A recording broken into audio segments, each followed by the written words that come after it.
Assalamualaikum dan salam sejahtera. Bersama saya Muhammad Zaini Muhammad Zain di dalam program Up Close yang bernama Web TV. Dan bersama saya sekarang adalah Muhammad Syariel Ash'ari atau lebih dikenali dengan nama Dior. Assalamualaikum warahmatullahi wabarakatuh. Selamat datang kami ucapkan. Terima kasih. Salam dulu.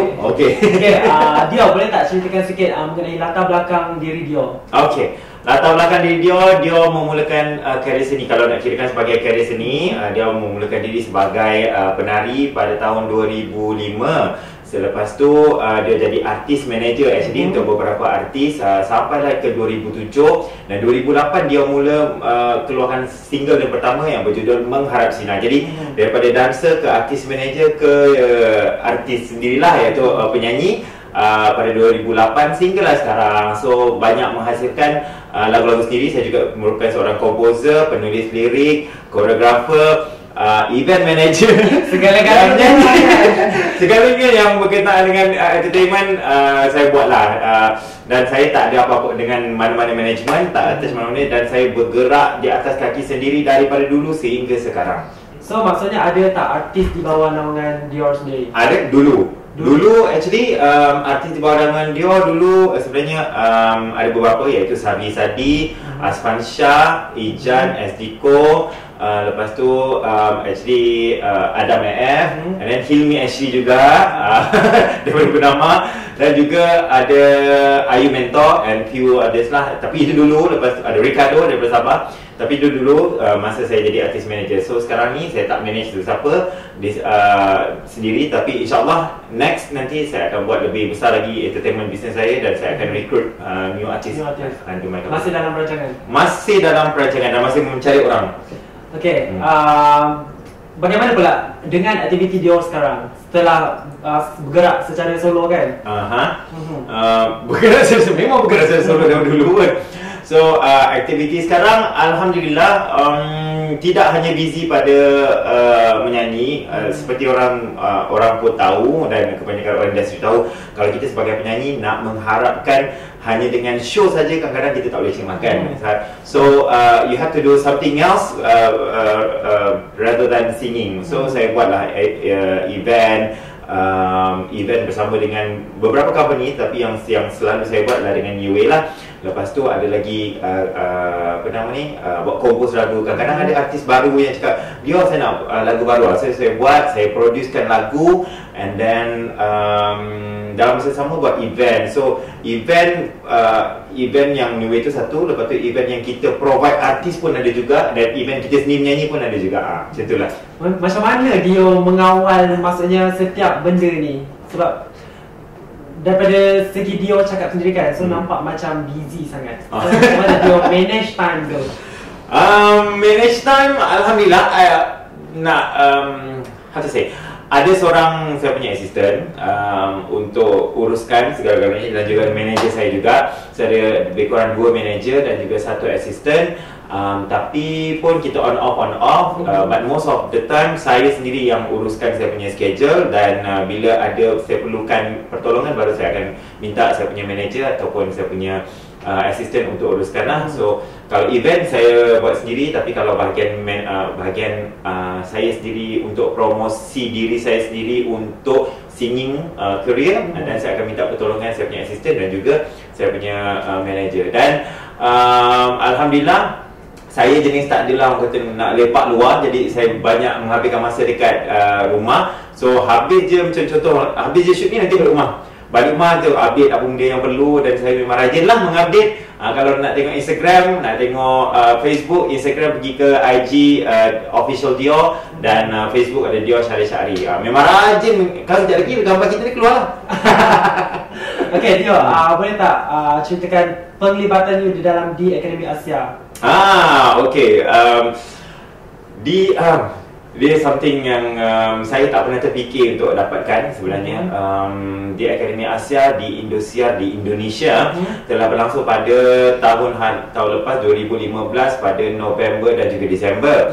Dan pada tahun lepas pada bulan 8 kalau tak silap, bulan 10 kot kalau tak silap, Oktober, orang daripada Indosiar itu sendiri datang ke Malaysia dan engage dengan Dior untuk Dior dan juga ada satu lagi company lain lah. So dia untuk cari beberapa artis untuk diketengahkan di pertandingan Dangdut Akademi Asia.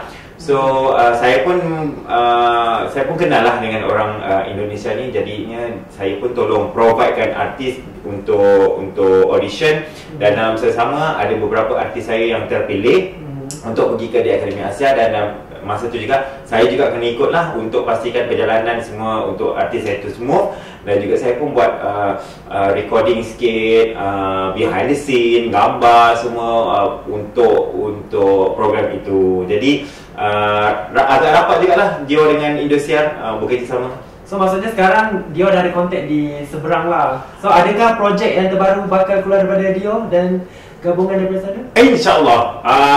Nak kata lebih tak boleh, tapi memang dah ada perancangan. Dior insyaAllah akan ada satu lagu, kemungkinan besar yang di Dangdut?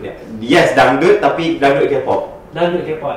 K-pop campur dangdut. Very different, very something different, tapi ada teaser tak sikit? Tak ada. Lagu pun ada sudah dengar, tapi siap tak siap, jadi tak boleh nak bagi tahu lagi. Dan insyaAllah akan buat dengan Adibal. Adibal ni satu komposer dangdut yang paling hebat sekarang di Indonesia. Dan kalau dapat, insyaAllah mungkin dalam masa sekarang hingga ke bulan puasa nanti akan buat recording dan akan rilis pada bulan 8 atau bulan 9 tahun ini. Itu perancangan. Tapi jadi tak jadi tu belakang kiri, belum tentu lagi lah. So at least perancangan tu dah ada. Recording di Malaysia tu? Recording kat sana, dekat Indonesia. So adakah lagu tu solo ke ada kolaborasi dengan artis Indonesia? As for now dia cakap solo. Kalau ada kolaborasi tak tahu lah, tapi as for now solo lah. Mengharap juga kalau kata ada kolaborasi dengan artis Indonesia kan. Oh, that's so hard. I'm not sure for that. Kita doakan. Seperti kita tahu, dia juga terlibat dalam Dangdut Superstar. Boleh tak komen sikit? Sebenarnya dia tidak terlibat lah dengan Dangdut Superstar yang di Astro. Macam ni, dia ada merupakan satu persatuan yang dinamakan sebagai PPDM ataupun Persatuan Penggiat Dangdut Malaysia. Dan dalam Persatuan Penggiat Dangdut ini kita ada beberapa artis dangdut yang liaise bersama, dan juga dalam masa yang sama, masa tu Astro nak buat sorry, boleh cerita-cerita nama-nama? Okey. Buat yang program Dangdut Star ni, jadinya dia kontak Dior, cakap Dior ada tak beberapa orang yang untuk dia. Sama juga lah cerita macam di Akademi Asia tu, cakap ada tak orang untuk audition untuk bawa pergi ke Dangdut Asia, untuk Dangdut Star. Saya pun menghantarlah beberapa orang, dan salah seorang yang dapatnya adalah Elda Susanti, which were my, not to say good friend, tapi good friend selepas kita berjumpa sebelum maksudnya Elda tu orang Malaysia? Elda Susanti orang Malaysia, penyanyi lama. Tahun masa zaman-zaman Emelina Iwan dulu. Kalau tak tahu lagu ni sikit macam ni, berdebar-debar jantungku berdebar, ku terima surat pertama si dia. Itu Elda Susanti. So dia artis lama tapi dia nak buat comeback. Jadinya kita banyak chatting dekat dalam Facebook kan. Dan saya cakap buat comeback. Dan kita jumpa, borak-borak. Lepas tu pula Dangdut Star datang, cakap okay, why not pergi lah kan. So adalah beberapa nama macam Dior dan juga Salwa juga yang tolong promote Elda Santi. Jadinya sehinggalah dia masuk ke Dangdut Star tu. Alhamdulillah, dan she's doing well there. Dan kita mengharapkan yang terbaik untuk Elda Santi lah untuk Dangdut Star tu. Alright. So maksudnya Elda ni di bawah naungan Persatuan Dangdut itu? Lebih kurang, dan juga merupakan, sebenarnya dia lebih kepada kawan. Jadinya saya tolong dia sebagai kawan, dan insyaAllah kalau kata Dangdut Akademi Asia yang kedua ni pun, saya kalau boleh saya nak try push dia jugalah. Kenapa Dior sendiri tak masuk untuk kenapa approach orang lain pula? Tak tahulah mungkin saya takut. Kenapa? Sebab dekat sana sangat hebat tentangan ataupun kita dengar dia buka je suara Allah, kita cakap dah hebat sangat. Tapi insyaAllah tahun ni saya pun adalah sedikit perasaan tu untuk nak menyertai, tetapi tengah fikir lagi nak masuk ke tak nak. Sangat hebat lah, diorang sangat-sangat serius. Okay, seperti kita tahu Dio sudah lama di dalam industri dan pelbagai persembahan Sudah telah lama. dipersembahkan kepada minat di Ya. dalam dan luar negara. Ya. Okey, boleh tak ceritakan sedikit persembahan yang tidak boleh dilupakan Dio sepanjang bergelar anak seni? Okey. Sepanjang Dio bergelar anak seni, kalau kita cerita daripada singing career, dari 2008 saya ada buat show ke China, first yang keluar negara kan. China, lepas tu ada Singapore, Brunei pun ada, and then ke Vietnam, Korea banyak kali lah. Korea since 2011 sampai sekarang on off, and Indonesia pun ada. Jadi yang dalam banyak-banyak ni, yang Malaysia ada, tapi saya rasa saya lebih teringat-ingat kan, teringat-ingat kan memori yang dekat Korea, kerana Korea ada banyak performance, tapi every year since 2011, 12, 13, 14, ada 4 tahun berturut-turut saya buat persembahan di Gemsan, Gemsan Ginseng Festival di Gemsan, about 4 hours drive from Seoul. Setiap tahun saya buat kat sana, dan saya dapat feedback yang sangat bagus. Sebab tu boleh berturut-turut 4 tahun. Tapi tahun lepas saya tak pergi sebab because saya busy kat Indonesia. So maksudnya Dio selama 4 tahun tinggal di sana? Bukan tinggal, on off. Bila ada show saja, saya masih menetap di Kuala Lumpur. Tapi bila ada show baru fly pergi sana lah. Tapi kalau pergi fly pergi sana akan stay dalam seminggu. Dalam masa tu juga ada show sini, lepas tu show sana. Sekali pergi ada dalam 3-4 show sekali lah. Tapi memang every year dari 2011 sampai 2014 buat show untuk Ginseng Festival. Dan masa buat show tu juga dia bersama-sama dengan artis lain, artis trot, kalau yang tahulah trot dan juga K-pop. K-pop ada beberapa artis K-pop, dan trot juga ada. Trot ni salah satu genre, satu lagi genre selain daripada K-pop. K-pop adalah yang apa yang anda tengok ke TV itulah, yang bising-bising tu. Dan satu lagi trot. Trot ni adalah lagu-lagu lama, macam lagu Jeffrey Dean, untuk orang tua-tua. Jadi bila saya nyanyi kat sana, saya tak nyanyi K-pop, saya nyanyi lagu-lagu trot. So bila saya nyanyi lagu trot, depan tu kebanyakan semua orang-orang tua, Juma Ajushi.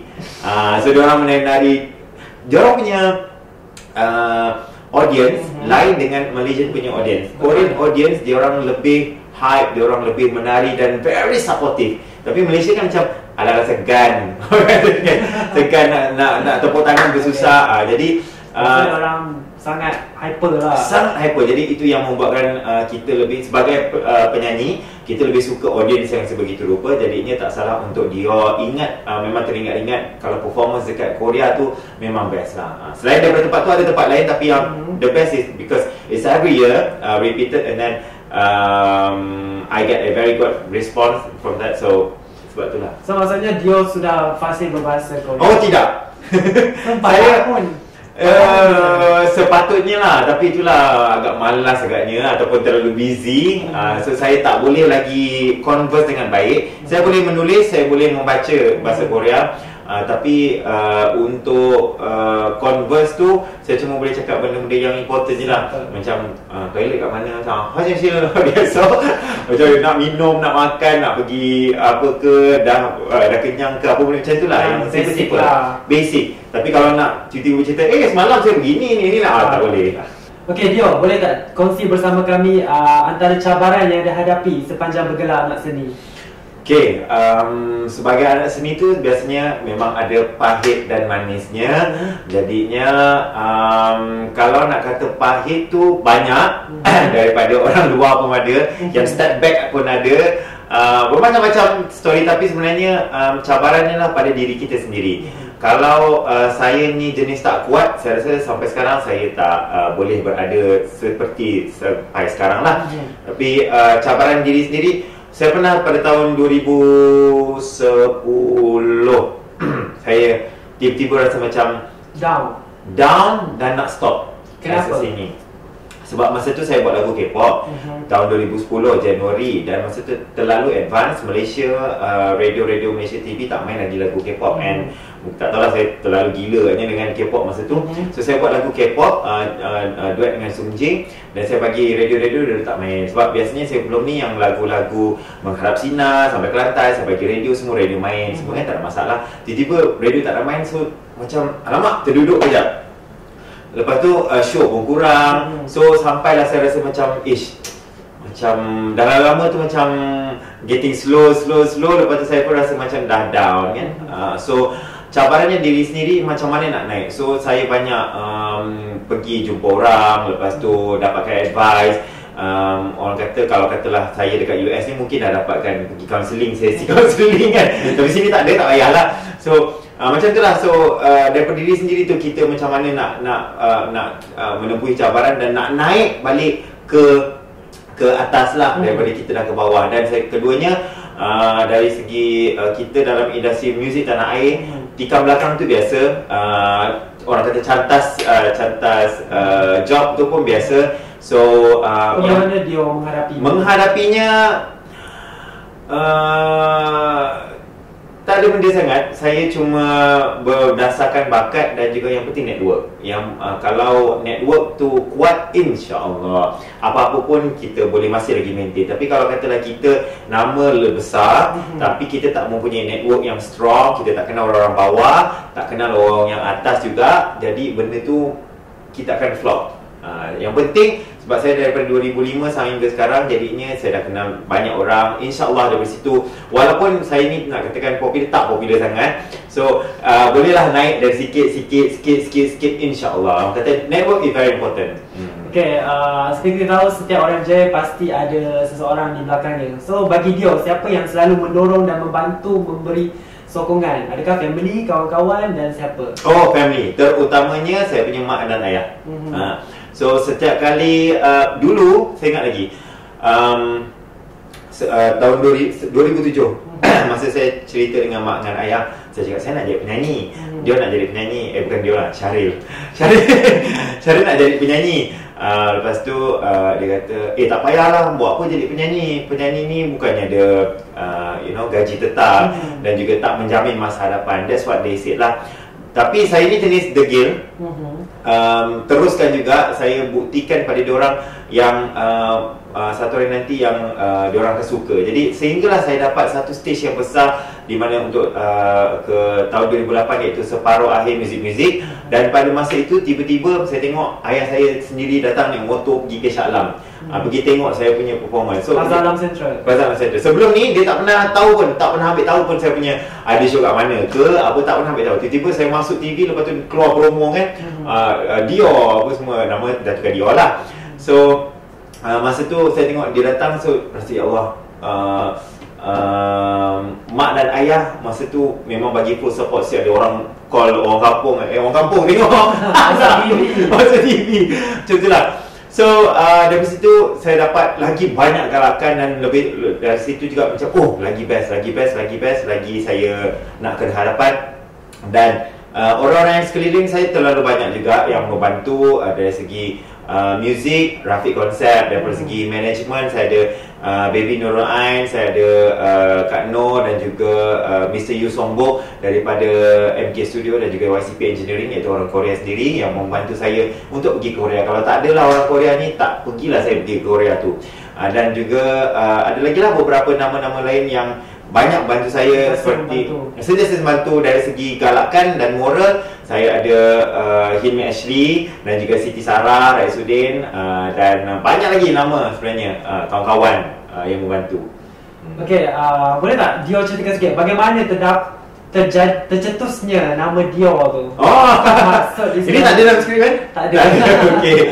So nama Dior, okey, sebenarnya tahun 2003 saya kerja di restoran sebagai waiter dan juga lepas tu jadi captain. Dan masa tu saya jadi orang baru. Nama saya Syaril lah. Tapi masa tu saya suka sangat pakai barang Christian Dior. Rantai, spek, bag ke clutch, bukan clutch, apa nama ni, dompet. So masa tu ada sikit duit lah. So masa tu saya banyak pakai rantai tu, dan ada dia punya logo Dior tu. Dan bila saya pergi kerja apa semua, kadang-kadang orang baru ni yang those waiter saya pekerja tu kan tak ingat nama kita Syaril, nak panggil apa, kadang-kadang Syaril tak ingat. So dia nampak Dior tu, dia panggil Dior, melekat lah Dior tu pada restoran tu, sehingga membawa kepada kawan-kawan yang lain. Maksud dunia saya tak ada dunia lain, dunia restoran tu je lah. Maksud saya kerja dekat San Francisco Steakhouse, dah tak ada lagi kot sekarang. Lepas tu sampai ke saya nak buat lagu first 2008 Berharap Sinar. Saya keluarkan dengan nama sendiri, saya tak keluar nama Dio, Syarif Syahri. Sebab mak ayah saya cakap, senang kalau orang lain nak doakan kau. Okey lah, saya pun pakai Syarif Syahri, Mengharap Sinar dalam CD tu. Hantar radio, tak jalan. Duduk rumah fikir. Lepas 6 bulan kan, bulan Jun 2008 duduk fikir, kenapa lah tak main ni kan. Tukar nama Dio. Sebab orang dah banyak kenal nama saya Dio. Tukar balik, Dio Syarif. Barulah radio-radio main, TV, ada single membawa kepada separuh akhir muzik-muzik tu. Okay. Rezeki nama lah.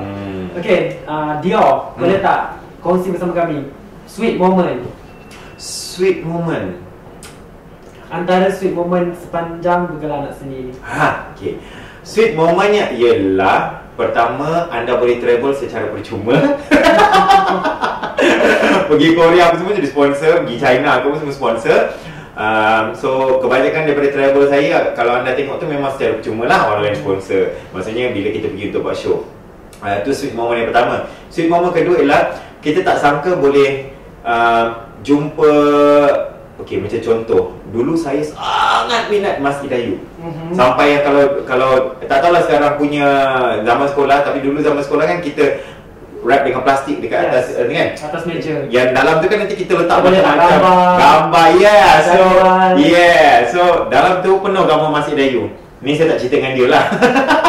Dan kawan-kawan yang lain pun semua bagi gambar. Bila ada keluar je magazine ke ataupun surat khabar, dia orang gunting kan, dia bagi kat saya. Saya pun gunting, kadang laminate masuk dalam tu. So sehingga bila dah jadi artis ni, macam tak sangka lah boleh jumpa Mas Dayu. Lepas tu macam kita pula friend-friend. Dan saya juga sangat minat Nur Aniza Idris sebab performance dia yang hebat. Sehingga kan sampai sekarang saya dah jumpa dia, lepas tu dah jadi macam ala-ala macam kawan, macam cerita je, lepas kedai kopi ke apa kan. Itu adalah sweet moment saya yang saya rasa macam wow, Alhamdulillah saya boleh berkawan dengan yang idola, ada nama besar dan idola saya. Dan juga bila pergi Indonesia, pergi Korea tu kita jumpa lagi artis-artis yang lain. So itu adalah satu sweet moment dan juga kenangan yang saya rasa satu tak akan dilupakan, kenangan manis dan kenangan yang tak boleh dibeli.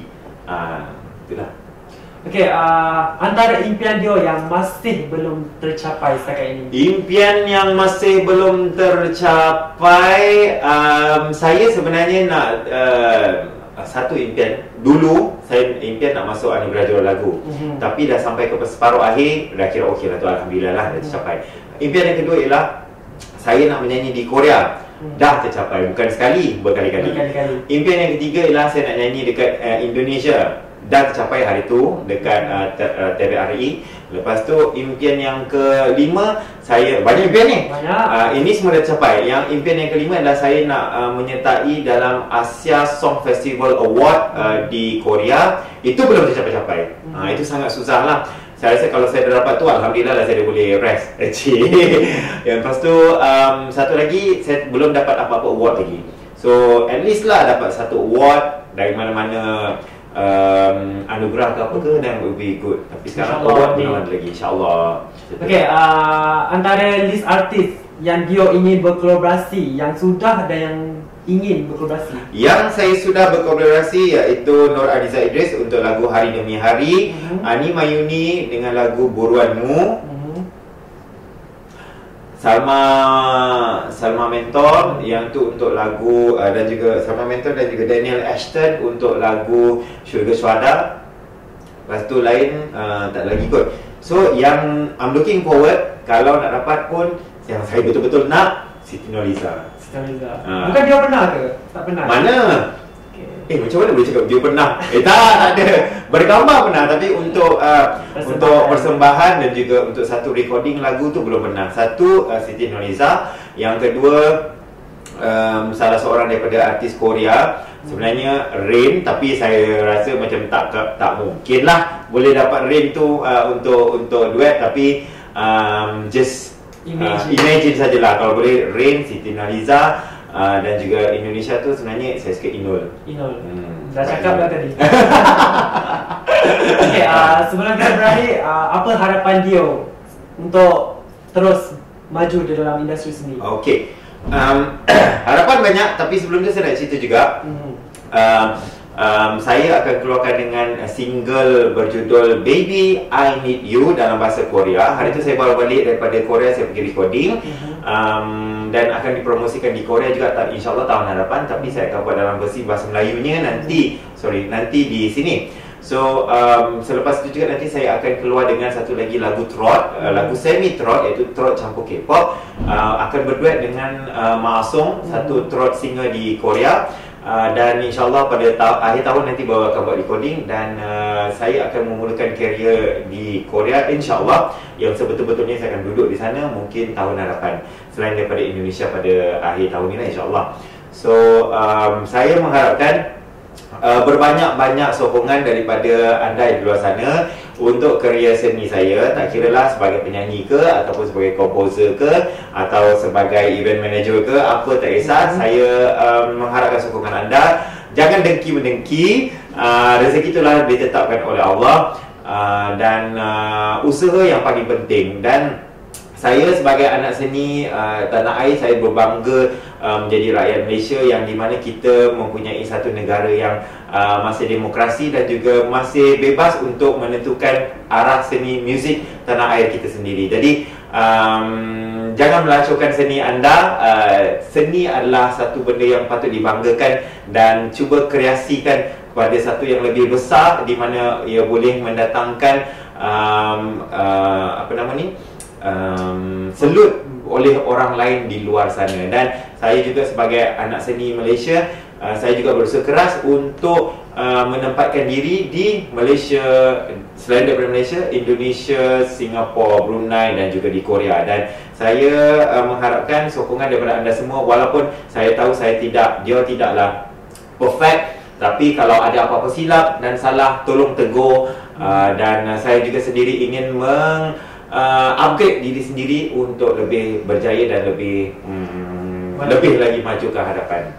Okey, terima kasih Joe sekali lagi kerana sudi meluangkan masa bersama kami. Sama-sama. Thank you bernama. Okey, sekian saja dari kami. Saya Muhammad Zain. Sehingga kita bertemu lagi.